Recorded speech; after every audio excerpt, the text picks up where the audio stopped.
இது படத்தில் வர ஒரு கேரக்டரோட பாயிண்ட் ஆஃப் வியூ. இதை வச்சு இது என்ன படம்னு கண்டுபிடிங்க, பார்க்கலாம். எனக்கு சொந்தமாக ஒரு ஜுவல்லரி கடை இருக்குது. அதுக்கு விளம்பரம் பண்ணி தர்றேன்னு 2 பேர் வந்தானுங்க. அவனுங்க கிட்ட நான் பேசி கம்மியான விலைக்கு விளம்பரம் பண்ணி தர சொன்னேன். அவனுங்களுக்கும் வழி இல்லாமல் சரின்னு சொல்லிட்டானுங்க. விளம்பரத்துக்கு ஒரு பொண்ணை கூட்டிகிட்டு வந்தானுங்க பாரு. அப்படி ஒரு அழகு அவளை நினச்சி எவ்வளோ டைமும் தெரியுமா. சரி விடு, கூட்டிகிட்டு வந்த அவனுங்க கிட்ட சொல்லி அவளை எனக்கு சின்ன வீடாக செட் பண்ணி தர சொன்னேன். அவனுங்களும் சரிங்கிறானுங்களே ஒளிஞ்சு ஒன்றும் பண்ணுற மாதிரி தெரியல. அதனால ஒரு நாள் நான் பசங்களை வச்சு அந்த பொண்ணை வலுக்கட்டாயமாக தூக்கிட்டு வந்துட்டேன். அப்போ தான் இன்னொருத்தன் வந்த அவன் டக்குன்னு அந்த பொண்ணோட சேரையை கழட்டி விட்டுட்டான்.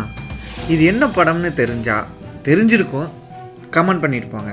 இது மாதிரியான வீடியோஸ்க்கு மசாலா பக்கெட் சேனலை சப்ஸ்கிரைப் பண்ணிக்கோங்க.